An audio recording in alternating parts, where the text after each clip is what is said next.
let's take a moment quickly to look at James Baek's accomplishments, because he's got top 4 at Worlds twice. He won the Latin American International Championships back in 2020, and if he wins this regional champion this weekend, that'll mean 4 crowns he has to his name. And this isn't even everything that James has on his accomplishment list. I think it was really tough to actually pick 4 to put on this list. But this is the team that James has brought to the Peoria Regionals. You can see that Wellspring Ogerpon next to the Hisuian Arcanine, the Tornadus, the Iron Hands, the Urshifu Rapid Strike, but it's that Golden Go that has been such a centerpiece for his team that has brought him so much success in the tournament as a whole and in this bracket.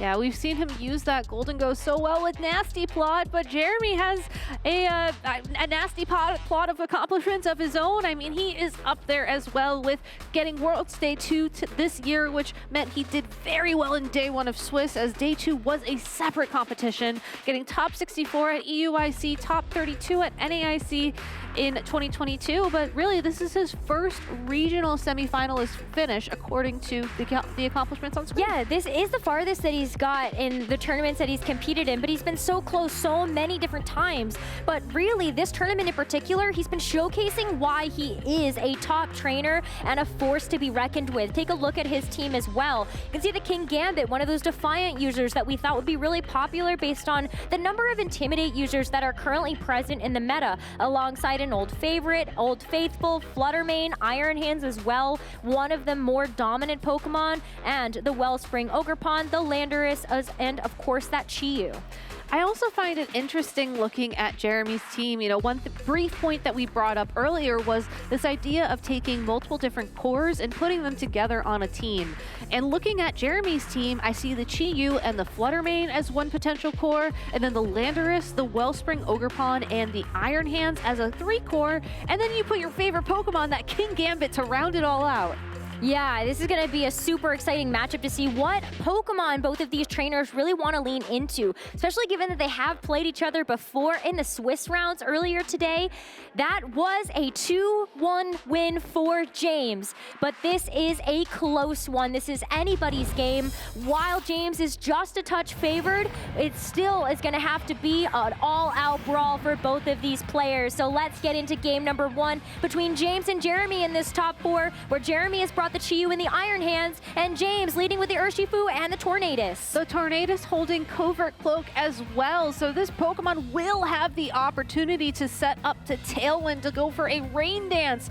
Really, James has plenty of options with this lead, and I think that's exactly what he needs to rely on, as Iron Hands and Chi-Yu can hit very, very hard. Well, here's one way to start to ramp up the pressure. That Hisuian Arcanine hitting the field gets that Intimidate drop down to the Iron Hands, and as you mentioned, the Covert Cloak on the Tornadus means it is free to go for some type of attack. That's why we see the Fake Out going into the Hisuian Arcanine instead. And it's also going to be the target of this Overheat. So what a fantastic switch in, knowing that Arcanine is able to tank that so well. Bleakwind Storm, though, it looks like it's going to miss the Chi-Yu, but more critically, you are going to be able to get it onto the Iron Hands and just start chipping away. But big difference here, Iron Hands has that Drain Punch, and Hisuian Arcanine does not want to face off against that right now. Even after the Intimidate, that Drain Punch is going to threaten a knockout on that Arcanine, but I think more importantly, bring Iron Hands' own health back up. We've seen so many Iron Hands just stay on the field turn after turn after turn because of Drain Punch's consistent recovery. They really have, though. And we're going to see the Chi-Yu be able to keep itself preserved as well for a little bit later. Maybe we see a little bit of a special attacker in the back, and you're able to get rid of those special attack drops thanks to that Overheat. Here is the Bleakwind Storm. It is not going to miss a target this time, and it also critically gets a speed drop onto the Landorus. The Arcanine going for the Flare Blitz as well. It's not going to do nearly enough to knock out this Iron Hands just yet because of that natural bulk, but the Drain Punch, despite that -1, there is the knockout and the HP recovery for that Iron Hands. Yeah, and Iron Hands, again, one of the bulkiest Pokemon in the format, and I think really just taking advantage of that board position right now. The fact that Tornadus is consistently going for Bleak Wind Storms, to me, implies James is trying to set up his Ogerpon, who is coming out onto the field right now, to go for some very big knockouts with the Ivy Cudgel. It's one of the most powerful attacks available in the game right now, and really the signature move of this friendly Pokemon. And knowing that Jeremy's only Intimidate user is out on the field right now, this is the perfect opportunity for that Ogerpon to come out, go for an Ivy Cudgel, and try and threaten a knockout on either the Iron Hands or the Landorus. It's going to be doing damage, that's for sure, especially knowing that it has that terrestrialization. There you go. You get to see that beautiful Wellspring Mask in full, and the Embody aspect also taking effect here to raise the special defense. It's not going to help it out in front of either of these two Pokemon. Takes a little bit of chip from the U-turn, so at the very least it is removing that particular weakness with the terrestrialization. But Jeremy gets to bring something else into the slot, and let's see if it's going to be able to take this incoming damage, because there's a lot on the board. Yeah, and I don't think you necessarily send in your Chi-Yu in this position unless you're confident that the Ogerpon will be targeting down the Iron Hands. So it's possible we're going to see Jeremy's final Pokemon right now. We'll have to wait and see. Jeremy's thinking really hard about this one because this is a very critical choice to get right. The Chi-Yu is going to come in, so Jeremy is making a read that that Chi-Yu is going to be safe. But we also need to see if this Iron Hands is going to be able to survive. It's the Power Whip into the Iron Hands. Doesn't necessarily have to go for the Ivy Cudgel because you just want to get some damage down, and hey, that's one way to do it. It's going to leave that Chi-Yu vulnerable to this Bleak Wind Storm. And it's not going to get the speed drop, so at least it has that going for it. And there is a free switch into the Ogerpon on Jeremy's side. That is the fourth and final. It's really interesting to me that Jeremy brought the Chi-Yu without the Flutter Mane nearby, especially knowing just how many Water-type Pokemon James had on his side of the field. But since Chi-Yu did just re-enter the field, it can pick what attack it wants to use as it's holding choice specs. Once it picks, it's locked in. I don't think we'll see him lock into Overheat like we saw on turn 1, as it's going to get more and more difficult to swap that Pokemon around to drop the special attack drops. I think instead now you look to maybe a Heat Wave or a Dark Pulse, depending on if your goal is chip damage or if your goal is putting Pokemon in a 2-hit knockout range. Dark Pulse makes a lot of sense just because of the fact that you have a lot of Water-type attackers that are on James's side. You got the Urshifu as well as the Wellspring Ogerpon, but it's just all about these nuclear hits. That Overheat is just not quite enough. And so the Gambit doesn't pay off. Urshifu is going to be able to hang on, and now there's those special attack drops. If Jeremy wants to get rid of those, he has to be able to switch in this Landorus. Yeah, that Urshifu was the target of Overheat turn 1 of this match as well. This could be an indication that Jeremy has trained this Chi-Yu so that with the choice specs and the Overheat, that could threaten a KO on Urshifu, which is something that you would not typically expect. The one thing to keep in mind as this turn starts to play out is that James's Urshifu is holding a Choice Scarf, so it does make sense to swap in your Intimidate user here because otherwise Urshifu is guaranteed to find an attack. It's going to be a double swap. Makes sense that the Chi-Yu would leave the field, reset that Overheat drop, make sure that it can choose something else with the Choice Scarf. But the Surging Strikes into the Landorus. What a call and what a great knockout for James to be able to grab. That does bring Jeremy down to his final 2 Pokemon, and it really is up to this Wellspring Ogerpon to try to bring the heat a little bit. Well, it's not wearing that Hearthflame mask, but it does connect some damage to that Tornadus, which is a good place to start. I think the bigger issue for Jeremy right now is that the Chi-Yu cannot protect as it's holding that choice item, and he has no way to outspeed this Urshifu for damage. So all this Urshifu has to do here is pick which Pokemon you want to Surging Strikes. I think Ogerpon is the one that you don't necessarily worry about this turn, as Chi-Yu, Choice Specs, Overheat. We've seen just how much damage that does. It's possible even with the special attack drop, it could then threaten some big damage on the Ogerpon in the back of James's party, putting it within range, again, of a double-up possibility for a KO. Jeremy's not out of it completely yet. There are a few outs that he can play to. One of them is maybe hope that James locks into something like the Bleak Wind Storm and it misses. And he also has access to terastallization. And so that Wellspring Ogerpon on his side of the field is going to be the perfect target for that. He was able to get just a little bit of healing back. Even just the Horn Leech damage into the Tornadus is plenty to just try to keep it alive. But sadly, Chi-Yu does not stand a chance against these Urshifu Surging Strikes. And so it is going to get taken out before it can lock into any other move. It is down to Jeremy's Ogerpon to try to bring back this game for him. A 1v3 is not necessarily impossible when you have access to recovery like Horn Leech. We see it connect and pick up the knockout onto the opposing Urshifu. And now the Bleak Wind Storm as well will not be doing super effective damage because you did terastallize away your grass typing. You still have to worry about the chance of a speed drop though, and you have to worry about the fact that James can comfortably go for a double up into your own Ogerpon. And what grass type move does James have on his Ogerpon? It's the Power Whip. We saw that earlier. It doesn't have the option for recovery like Horn Leech, and it does have a chance to miss, but it also has a significantly higher base power. But it's also just really easy for James to click Tailwind in this position and just go for that Power Whip. So here's the Tailwind coming out from the Tornadus, and that is going to make James's Ogerpon even faster. The Power Whip connects, and this will be game number 1 of the top 4 match going to James. Yeah, unfortunately, Jeremy's best out at that point in time was the Power Whip missing probably 2 turns in a row so that you could get the Horn Leech knockout on your opposing Ogerpon. And Power Whip is not necessarily an accurate move, but in this case, it was able to connect on that first turn. And as we go into game number 2, I think it's time we talk about adjustments. We didn't see the Golden Go from James, despite the fact that he's relied on it pretty consistently on stream. And I think that's because of the combination of the Chi-Yu and the King Gambit on Jeremy's team. I don't think this is a safe matchup for Golden Go, and as a result, if he is going to make a Pokemon adjustment going into game number 2, I really think it's only the Iron Hands that could make an appearance. But, you know, we saw him play so well in game number 1 using the Hisuian Arcanine to take all that damage and to intimidate the Pokemon on Jeremy's side of the field. Did eventually get knocked out by a Drain Punch, but still, it felt like that James brought the right tools. He really did. And, you know, I love that the point you bring up about the Golden Go, because in this matchup, we have, and just over the course of James's tournament run, we've seen the Golden Go be such a key piece to his game plan. But in this particular matchup, there are those threats on Jeremy's side.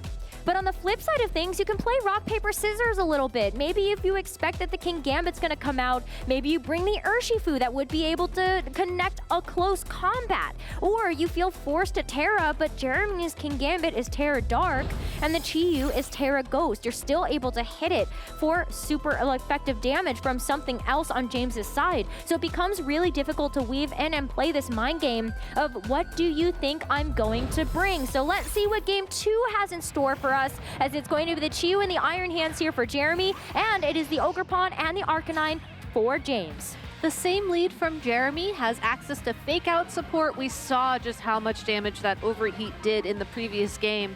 James, on the other hand, really mixing things up, leading with that Intimidate. You don't have to switch in your Arcanine on the field for that, and also leading with the Ogerpon, which in this situation, I think, has a lot of potential for James. If he's worried about Fake Out, you can possibly switch it out, or you can go for Spiky Shield and hope that you can get a little bit of chip down on that Iron Hands for making contact. If you think your opponent is going to predict that, you can just go for a big attack. We saw how much damage the Power Whip did to Iron Hands. We know that the Ivy Cudgel is going to be more than enough to knock out that Chi-Yu. He has a lot of options here, and I think that's why Jeremy is keeping that Chi-Yu safe for later. It really wants to be the closing Pokemon in his approach to this matchup. Yeah, Ogerpon feels really safe to come in here. There's not a whole lot that's super threatening it, and if you're going to assume that a Grass-type move is heading the way of Chi-Yu, that's probably pretty unlikely, so very safe to be able to make that switch for now. But it is an instant commit to the Terra from James once again, as we saw in game number 1.